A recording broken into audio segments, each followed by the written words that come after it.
Nasceu em janeiro de 1999 na Ilha da Madeira e, por muito que nos pareça, não passou assim tanto tempo. É o mais novo de 4 irmãos. A sua mãe é angolana, o seu pai é açoriano e talvez por isso o único lugar não o defina e, portanto, pertence a todos os lugares. A mesma teoria aplica às pessoas, introdução e contas feitas. 26 anos depois, Tiago Andrade é ordenado padre. Gostava de começar por lhe perguntar, aliás, antes disso agradecer a sua presença aqui para uma entrevista, e eu gostava de saber o que é que o Sr. Padre Tiago Andrade gosta de fazer nos tempos livres. Boa pergunta.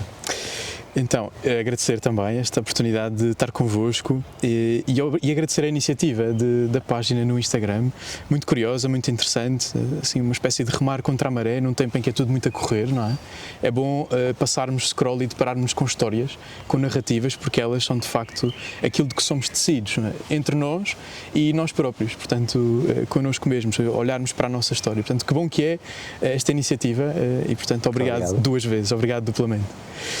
Tempos livres, então, uma coisa que eu me apercebi foi que eles são poucos depois de ser ordenado padre e por serem poucos, a tentação para os aproveitar mal é muito grande, não é? Ou seja, tenho aqui assim 10 minutos, vou só não fazer nada, vou só olhar para o mar e tenho-me apercebido que essa não utilidade das coisas, do tempo, entre aspas, ou seja, tem-me ajudado a descansar.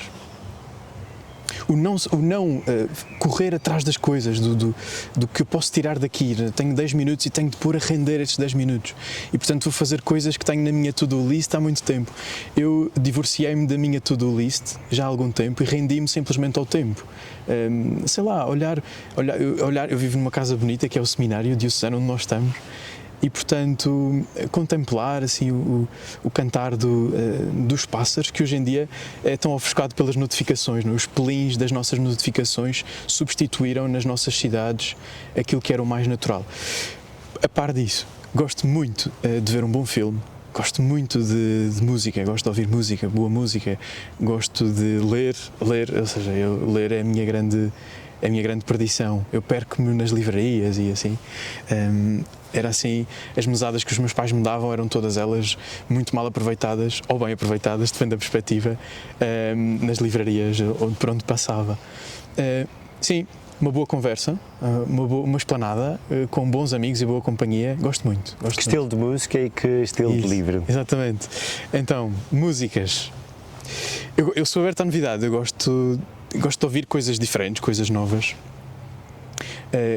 Talvez o que eu mais gosto, assim, é difícil de definir, mas diria, há um compositor, Arvo Pärt, que é assim a música, vamos dizer, clássica contemporânea, com algumas dissonâncias, no fundo é uma poesia que nos entra pelo ouvido, e muitas delas sem letra.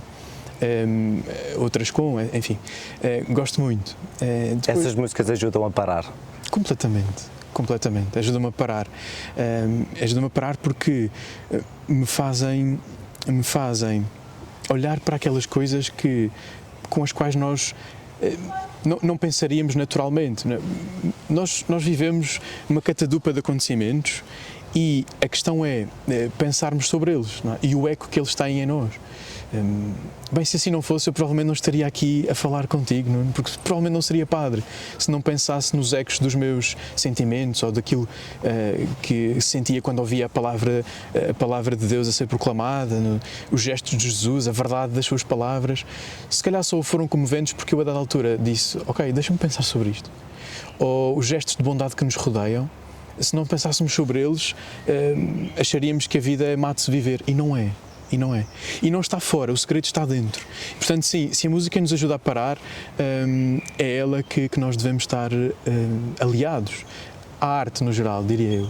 E não só, cada um, o desporto, varia muito. Falou que a arte, neste caso, ajudou a pensar também sobre Deus, mesmo quando era mais novo e quando estava reticente em relação é esta que é uma vocação, Sim. mesmo quando as outras pessoas provavelmente viram primeiro essa vocação no Tiago, Tiago mais novo. Sim. Acha que isso aconteceu mesmo? As pessoas viram primeiro essa vocação em si do que o Tiago mostrou alguma reticência? Isso claramente. Eu hoje olho para trás e percebo que as pessoas quase que queriam mais que eu fosse padre do que eu próprio. Porque, não sei explicar bem porquê, talvez, enfim, por ser uma criança assídua, a minha família é católica, é cristã, praticante, e portanto eu ia com eles. A dada altura fiz a minha primeira comunhão, que é assim um sacramento de iniciação, em que se recebe a presença de Jesus na espécie eucarística de alimento, não é? De pão, que nos lembra que Ele é o nosso alimento, etc. E a dada altura, tinha eu 7 anos, mais ou menos, comecei a ajudar o sacerdote no altar, vestia assim uma roupa branca, era acólito, chama-se assim. Acólito, curiosamente, vem do grego, que é um verbo grego que significa acompanhar. Eu já fui acólito também. Uau! Mas confesso que não foi durante muito tempo. Claro. Porque achava, Sim. como era mais criança, achava muito mais divertido tudo aquilo do que provavelmente a coisa séria que era. Sim. Mas é eu passei por essa acólito fase. significa então... Acompanhar, aquilo que acompanha, sim, aquilo que acompanha. Portanto, a dada altura, isso não foi logo evidente. Portanto, esta pertença à comunidade eclesial não me fez logo despertar a questão vocacional, mas fez-me estar diante das outras pessoas e, de alguma forma, elas olhando para uma certa atenção, ou souberam ver aquilo que em mim era natural e que, ao fim e ao cabo, não era. E, portanto, por não ser, tu tens qualquer coisa, tens carinha de padre, tu devias experimentar não sei o quê. Eu fugia sempre, porque ficava muito nervoso, a ideia de deixar tudo. Eu sou o mais novo, como disse, o mais novo da família, portanto, deixar tudo era uma ideia que me causava alguma repulsa. Não que eu não a aceitasse a dada altura, mas não era uma prioridade de todo. Portanto, se eu pudesse seguir Jesus onde estava, falo-ia, e tentei fazê-lo, claro. Se bem que, a dada altura, nós rendemos, não é? Bandeira branca, vou tirar a limpo e vou arriscar conhecer esse tal lugar onde se pensa sobre o chamamento, não é? Isso é uma vocação. Por isso é que diz que Deus nunca foi assim tão claro e deu-lhe sempre muito mais trabalho. Sim, sem dúvida. E é assim connosco todos. Nosso Deus tem gosto que nós o escolhamos e como que espera que nós o procuremos. E por isso não é evidente, não é claro. Ou melhor, talvez a dada altura da história nós possamos encontrar figuras carismáticas, figuras contemplativas que marcaram a história da Igreja e do cristianismo, com quem Jesus se relacionava, ou Deus se relacionava de uma forma extraordinária, fascinante. Mas não é o normal. O normal, e não é que Deus se tenha enganado, Deus escolheu ser assim, é falar-nos por meio das entrelinhas, ou por linhas tortas. E quanto a isso não tenho dúvida alguma. Portanto, o sinal de uma palavra, o eco de uma coisa que vimos, uma conversa com alguém, as peças do puzzle a juntarem-se, uma ingenuidade até, eu identifico, não é? Eu não fazia... assustava-me olhar-me como padre. Se eu me colocasse, como fazia, porque para mim era a forma de perceber, deixa-me ver se é por aqui. Então eu imagino-me a fazer aquilo que este senhor padre está a fazer, e assustava-me muito, porque, meu Deus, não é para mim, não sou capaz. Não. E portanto, se eu disse sim ou se eu arrisquei, não foi por um sentido pragmático de eu era capaz, ou se calhar conseguia, mas foi por uma ingenuidade positiva de ser cativado, de ser atraído por esta experiência de entregar-me por um conjunto de princípios e valores, e mais do que isso, por um evangelho. Evangelho significa feliz notícia, boa notícia. Evangelion, do grego. Portanto, é uma boa notícia que ecoa 2000 anos depois, portanto, tem 2000 anos de garantia. O meu computador não tem assim tantos anos de garantia. E, portanto, vale a pena. E pronto, pois é um caminho longo, moroso, calmo, sereno, com alguns passos que se vão dando. Né? Há algum momento em que se sente o verdadeiro clique, ou é mesmo um processo? É acima de tudo um processo, é acima de tudo um caminho, e para um peregrino o caminho já vale por si, né? Chegando ou não chegando à meta, o caminho já valeu. E muitos dos meus colegas que entraram para o seminário no mesmo ano, ou até anos mais à frente ou mais atrás, a maioria, eu diria, o mais normal é irem saindo, irem tomando novos rumos, porque se depararam também no seminário com aquilo que porventura seria outra coisa à qual Deus o chamava. E portanto, o caminho já valeu. Se houve um clique, foi havendo um clique. Não foi logo no início. No início havia um sentido de radicalidade, ou seja, eu gostava de não ser de ninguém e ser de todos, de não pertencer a uma só pessoa, mas a pertencer a toda a gente. Gostava de me entregar. Como? Não sei. E havia muitas formas, muita coisa me passou pela cabeça, não é? Desde as missões até à clausura de um convento, ou seja, muita coisa me passou pela cabeça. A psicologia e a filosofia também. Também, sim, também. Quando pensava num plano B, diria, um plano B, não sei se é a melhor expressão, porque a dada altura eu pensei, mas eu tenho de ser normal, eu não posso ter só estes desejos assim loucos de seguir um Deus, eu tenho de ter projetos concretos. Na fase antes de ir para o secundário, em que se fazem aqueles testes, vamos lá ver qual é que é a área que tu... os testes psicotécnicos. E afins, não é? E, portanto, eu parei-me destas coisas Mas chegou a fazer os testes psicotécnicos? Cheguei. E a conclusão dos testes? Do que eu me lembro, atirava-me para as humanidades. Para as humanidades. Não me lembro de ter sido mais preciso, ou seja, não me lembro bem que curso é que seria, mas era para as humanidades. E hoje certamente que seria igual. Humanidades é de facto a minha inclinação. Mas sim, o clique foi-se dando e eu a dada altura apercebi-me que o clique não era concretizar um sonho ou um desejo, mas era estar disponível para um projeto de Deus no qual eu não seria o protagonista. A primeira homilia que os padres do seminário, a primeira missa do seminário, para nós madeirenses foi mais cedo, porque nós chegámos lá em Lisboa, no seminário de Caparide, que é ali no pé do Estoril, onde acontece o ano zero, porque é antes da faculdade. Nós depois temos o curso de Teologia, mas temos o ano zero de paragem, de experiências novas. Foi um ano de renascimento, também para mim foi muito bom. E nesse ano, nós madeirenses nós éramos 4, eu e mais 3, e chegamos mais cedo, por sermos da ilha. O diretor da casa foi-nos buscar ao aeroporto, chegámos, era só no fim do dia que todos os outros chegavam, a abertura oficial do ano letivo do seminário. Então tivemos uma missa para nós antes de almoçar e de arrumar ali as coisas e ajudar a limpar. Foi a primeira homilia, o primeiro contacto com os padres, em que um deles nos dizia assim: muito bem, vocês estão aqui, vocês chegaram e devem certamente estar a achar que vêm concretizar um sonho. Vêm concretizar um sonho, vêm para ser felizes, vêm porque vêm à procura da felicidade, vêm à procura da realização. Mas olhem, se é por isso, eu próprio poderei ir pôr-vos ao aeroporto. E ele conclui dizendo: vocês estão aqui porque Deus tem um sonho para as pessoas que ama, e nesse sonho de Deus para as pessoas que ama, vocês inserem-se como aqueles que vão ser sinal do bom pastor. Portanto, Deus poderia ter muitas formas, e tem, de mostrar a marca da sua fidelidade no tempo, não é?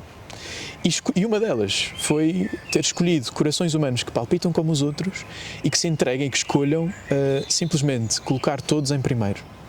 Há uma música da Mimi Frois, que é uma cantora portuguesa, que eu gosto muito. Ela, a dada altura, tem uma música que diz: procura alguém que me ponha em primeiro. Alguém que me ponha em primeiro. E esta é uma boa síntese da vocação sacerdotal. Ser padre é escolher livremente, colocar todos em primeiro lugar. Aqueles que aparecerem. Não ser eu a escolher, mas deixar que Deus escolha, que a vida escolha, aqueles que se vão colocar no nosso caminho, e sermos nós a escolhê-los para, em primeiro lugar, serem aqueles que queremos amar e assim fazer sentir o coração de Deus que palpita. Isto foi decisivo para mim, no início.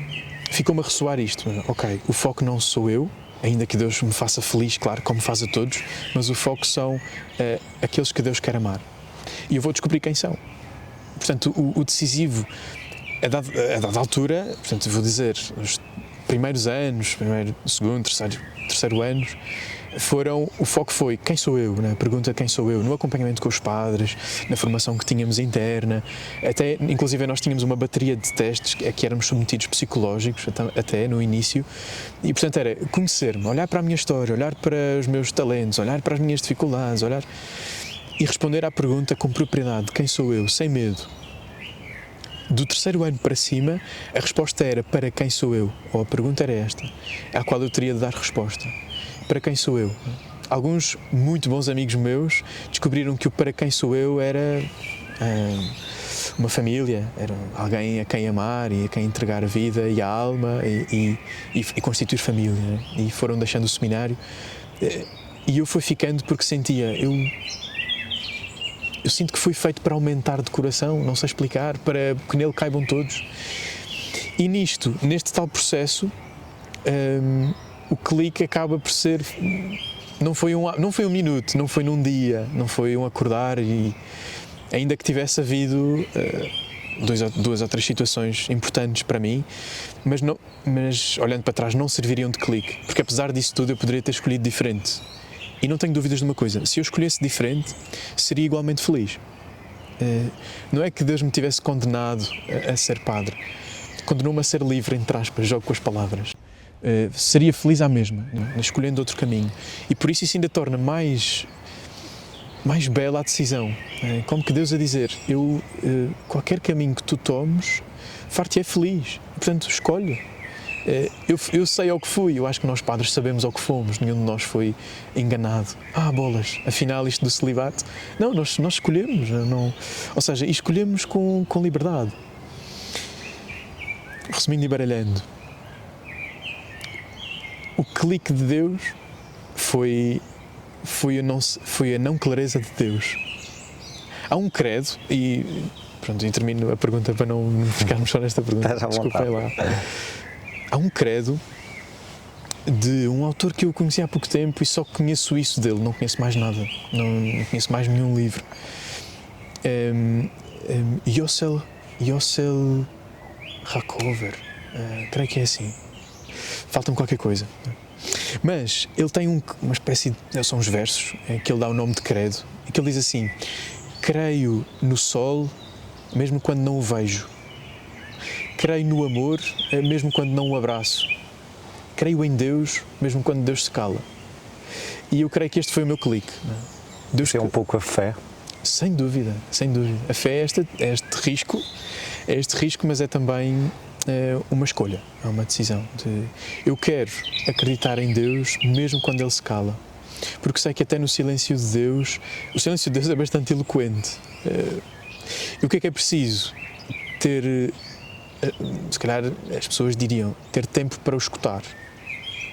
Eu vou dizer, não sei se resolve com o tempo, eu diria ter espaço para o escutar, arranjar espaço interior, interno, para o escutar, sem querer que o tempo valha dinheiro, sem querer que o tempo valha propósito, ou likes, ou enfim, mas numa altura em que existe, vá lá, mais barulho do que silêncio, talvez por haver muito mais barulho, muito mais distrações, é que nos é estranho que os jovens ainda decidam serem padres.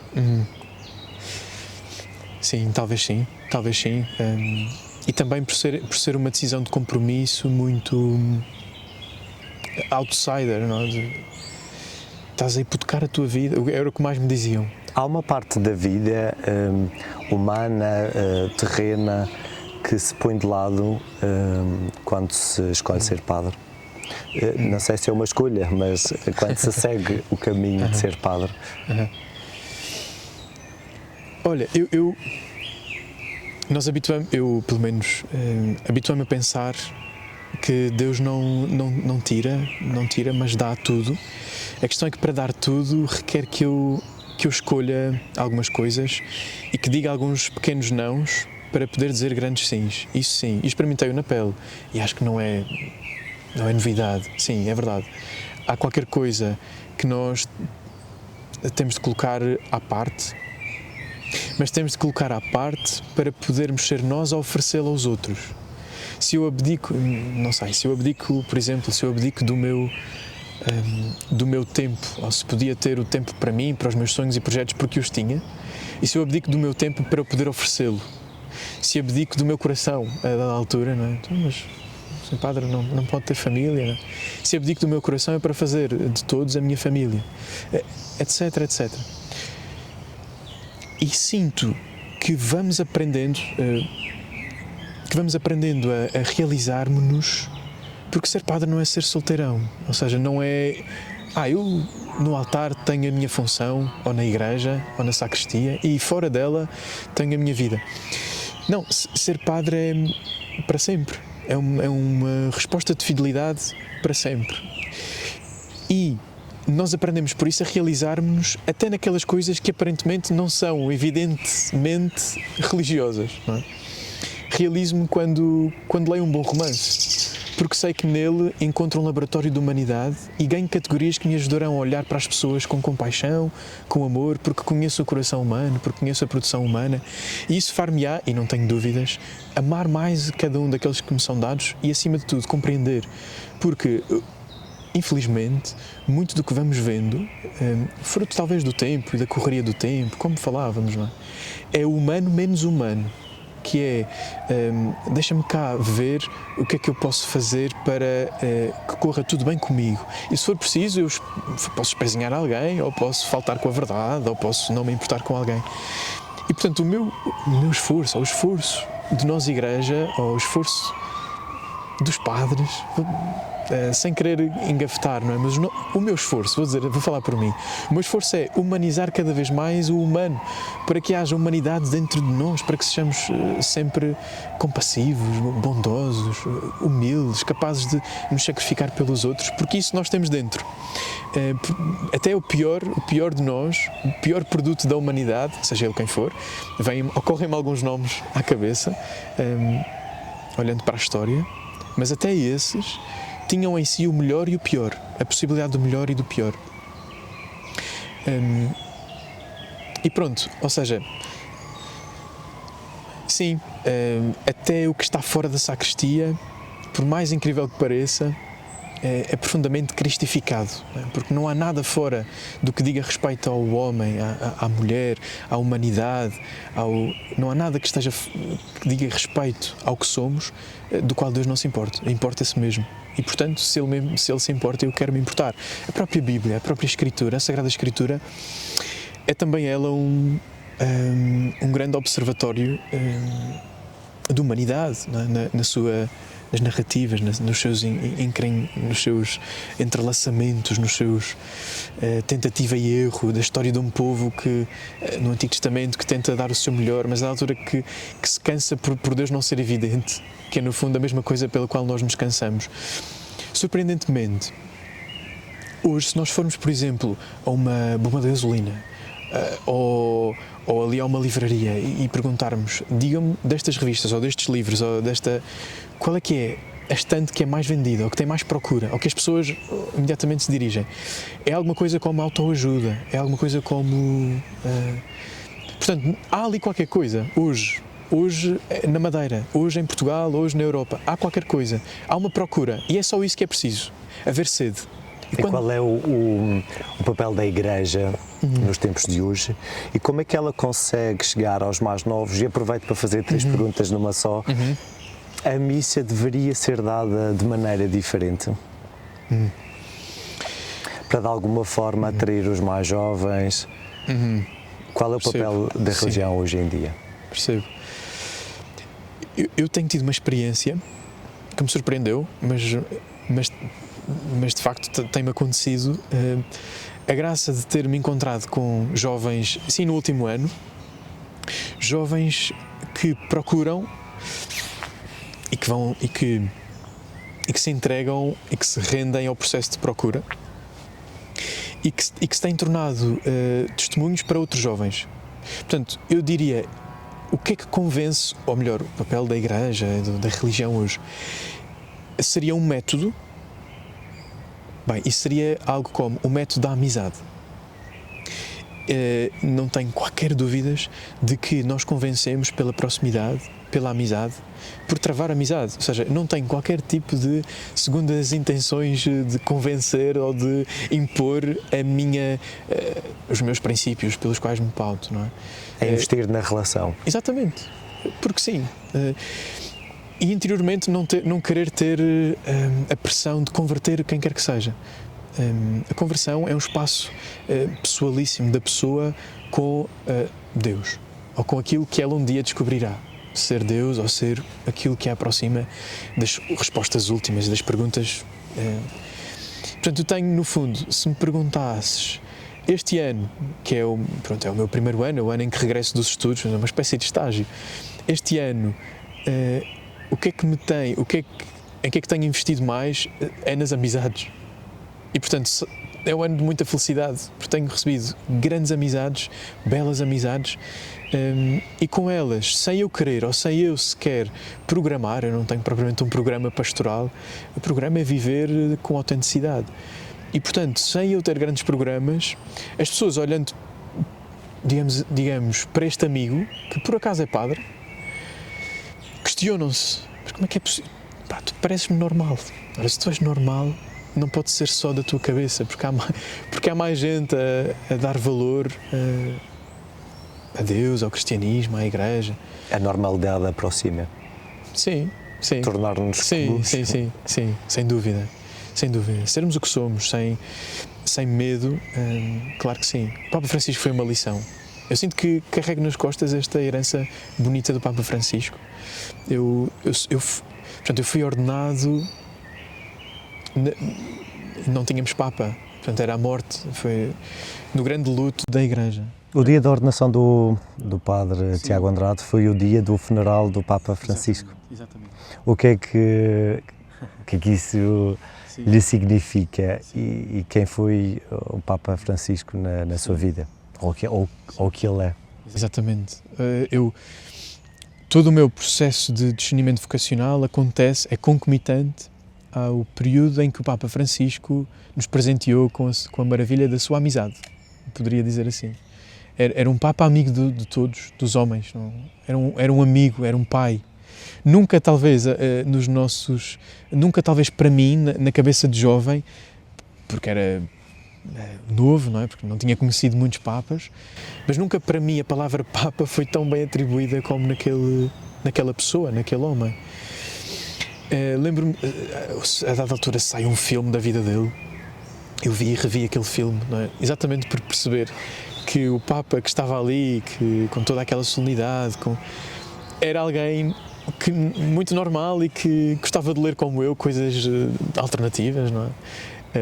Gostava de futebol, gostava de ver, ou seja,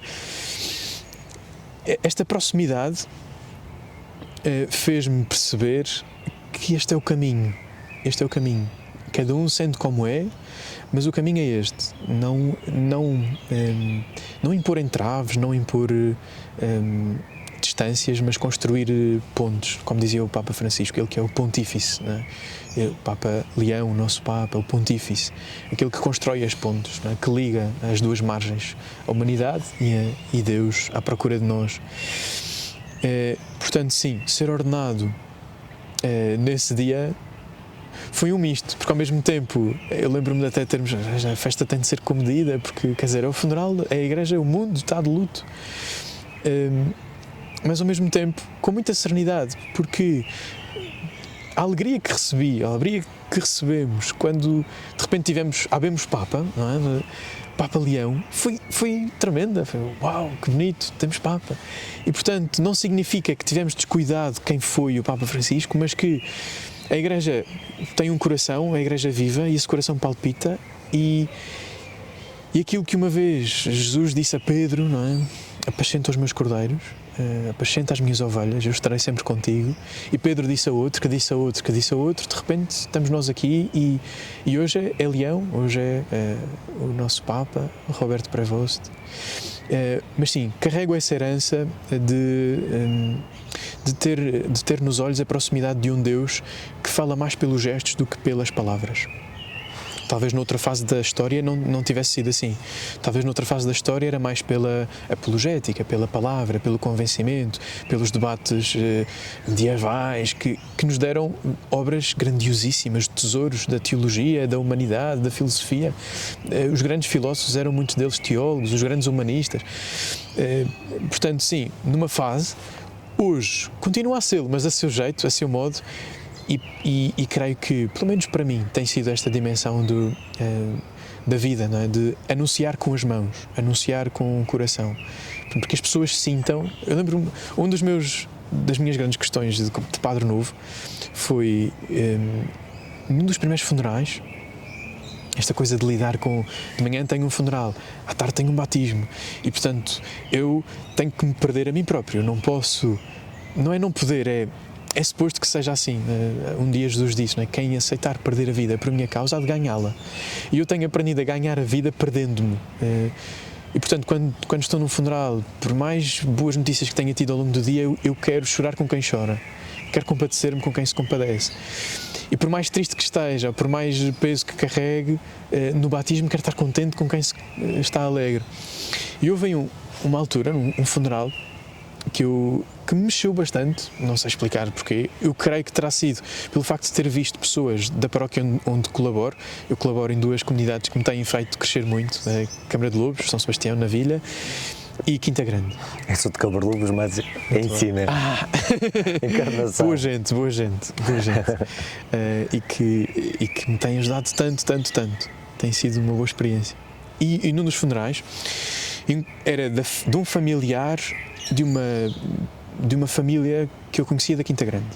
E que era uma família que ria muito, que se metia muito comigo, e que brincava muito comigo, ou seja, ríamos-nos muito, etc. E vi-os num contexto em que eu nunca esperei ver aquelas caras a chorar e a soluçar e com este peso da saudade de alguém que de repente os deixou, ou da vida que lhes pregou este obstáculo, e eu estar ali e contemplar tudo aquilo foi difícil. Eu, a dada altura, comovi-me e deixei, e atrapalhei-me um bocadinho. Ainda nem sabia bem celebrar a missa toda sem estar sempre a olhar para o livro, para o missal, e de repente tinha que lidar com isto de ter a voz embargada e liguei logo ao Padre Pedro, que é o pároco e que me tem ajudado muito também. Padre Pedro, acho que meti os pés na poça hoje, não consegui, fiz um funeral em que, queria consolar as pessoas e não consegui, porque de repente estava eu a chorar com elas. E o Padre Pedro me disse-me, tu esquece isso que estás a dizer, o caminho não é esse. Tu deixaste-te levar, e isso é o que é suposto, que as pessoas também compreendam que nós não somos máquinas, que somos pessoas,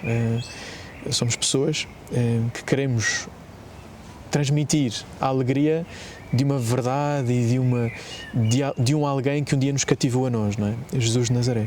E portanto, sim, se és pessoa, não te atrapalhes com o que te comove, não tenhas medo de ser humano. No fundo foi esta a grande lição. E portanto este seria a grande aprendizagem, não é? Um padre é um homem, não é? Ser padre é ser humano, transmitindo qualquer coisa de divino, que é ainda, ou seja, o Dom Tolentino costumava dizer, no princípio era o espanto, e portanto é isso, o espanto por isto tudo, não é? Pela vocação, pela vida das pessoas. Nós entramos na vida das pessoas, deixamos que elas as pessoas abrem-se connosco. Eu considero-me um miúdo, ou seja, muito daquilo que eu tenho ouvido, eu não merecia sequer ouvir, e muito menos quero dizer o que quer que seja. Eu não devia só ouvir, guardar para mim e aprender a lição, porque as pessoas têm tanto a ensinar, mas a missão pede-me que diga. A missão pede-me que dê uma palavra, que seja um marco à minha maneira e sem querer forçar demasiado, mas sim, a missão pede-me que que me ultrapasse de alguma forma a mim próprio, que me deixe transparecer, para que possam ser outros gestos a aparecer, outras palavras a aparecer em mim, aquelas de Jesus, que continua vivo por meio de nós. E portanto tenho aprendido tanto neste ano, e por isso sou muito grato. Passou um ano desde a Missa Nova, a primeira missa celebrada a 27 de abril de 2025, exatamente, se não estou em erro. Exatamente. Já consegue ir tirando algumas conclusões ao longo deste caminho, mas o que é que sentiu naquela primeira missa? Sim, boa pergunta. Passou um ano e eu ainda nem... Foi um ano a correr. Eu nem tive quase tempo para poder pensar com calma, sem ter alarmes no relógio, pensar com calma sobre isto que aconteceu, sobre aquela maravilha que aconteceu naquela comunidade. Portanto, a dada altura, eu sou da paróquia da Nazaré, no bairro da Nazaré, no Funchal. Portanto, a dada altura, um miúdo daquela comunidade sentiu-se chamado, arriscou. Portanto, a festa era de todos, e isso foi o que me deu mais alegria, sentir que era de todos, estávamos todos contentes. E depois olhar para estar deste lado permite-me olhar, para confrontar-me com a cara das pessoas, não é? Como cristão que sou, mas sobretudo quando não era padre, por estar nos bancos com as pessoas, contemplava acima de tudo, o meu foco era o que está a acontecer ali, o que estou a ouvir. Continua a ser, mas desta feita tenho como horizonte as caras das pessoas. E naquele dia, naquela missa, ver ali professores primários meus, professoras primárias, catequistas, amigos de infância, que já não vi há algum tempo, e depois olhar e ver amigos muito mais recentes que fiz nas paróquias de estágio pastoral, e lá está, seriam paroquianos onde eu estaria a aprender como seminarista, e tornaram-se amigos e vieram à Madeira e tornámos-nos, foi bonito ter naquela massa de gente um conjunto de pessoas que a mim me diziam muito. Eu guardava histórias e depois olhar para cada uma delas e lembrar-me, não é? E portanto, quando dizia as palavras da consagração, não é? Isto é o meu corpo, contemplava-me na pessoa de Jesus e queria também com ele, e filo naquela hora. Tenho desleixado, mas gostava que daqui a 50, 60 anos olhasse para trás e dissesse que me mantive fiel a este propósito, de dizer com Jesus aquelas palavras: isto é a minha vida entregue por vós, isto é o meu corpo, a minha alma, tudo o que sou, tudo o que deixei, que agora quero dar em dobro por vós. Apropriar-me de alguma forma dessas palavras. Há uma autora que não é cristã, que era judia, que passou por uma fase muito difícil da história no Holocausto, Etty Hillesum, que escreveu, deixou-nos um diário. Ela, a dada altura, escreve qualquer coisa como: quero repartir o meu corpo como pão e entregar-me por todos, ser entregue por todos, ser alimento para todos. Isto num campo de concentração. Portanto, ela percebeu que numa situação limite como aquela, em que se calhar a pergunta era: mas onde é que está Deus no sofrimento? Ela encontrou a sua resposta: Deus está em mim, para se entregar aos outros.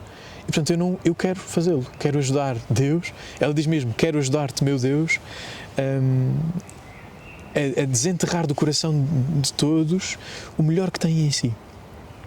E portanto, elevando o pão, a hóstia consagrada, esse pão que me lembra que eu também tenho de ser alimento. E foi um dia muito marcante, rodeado de histórias, da minha própria história, e não é um ponto de chegada, é mais um ponto de partida. Mas um ponto de partida muito feliz, claramente. Se me permite, Sr. Padre Tiago, eu hoje de manhã fiz um exercício. Eu comprei um livro de poesia recentemente. É o primeiro livro deste escritor, Francisco Guimarães, português. E então abri o livro e pensei: que mensagem este poema me pode trazer? Eu vou ler só de um verso, e que diz assim: lembra-te que te esqueces demasiadas vezes de olhar devagar. Eu posso repetir. Lembra-te que te esqueces demasiadas vezes de olhar devagar. É um pouco este o caminho pela frente? Sem dúvida. Devemos sem olhar dúvida. mais devagar. Claro, e vai de encontro ao início, como começávamos. É um verso muito belo, que acho que caracteriza muito a minha aprendizagem. Falávamos de conclusões, né? Conclusões ao fim do ano. Talvez seja esta, não é? Amar devagar, talvez, não é? Sem pressa, não é? Numa agenda que é sempre a correr, ter tempo para estar. Não é? Mais do que aquilo que possa fazer pelos outros, porque a pressão é muito grande. Senhor Padre, faça alguma coisa. Eu aprendi importa assim, isso sim, importa o que eu posso ser para os outros, o que eu posso significar. Há uma história muito caricata. Um padre amigo meu, que a tia é professora, e que eu não sei se estou a ser fidelíssima à história, mas era qualquer coisa como esta.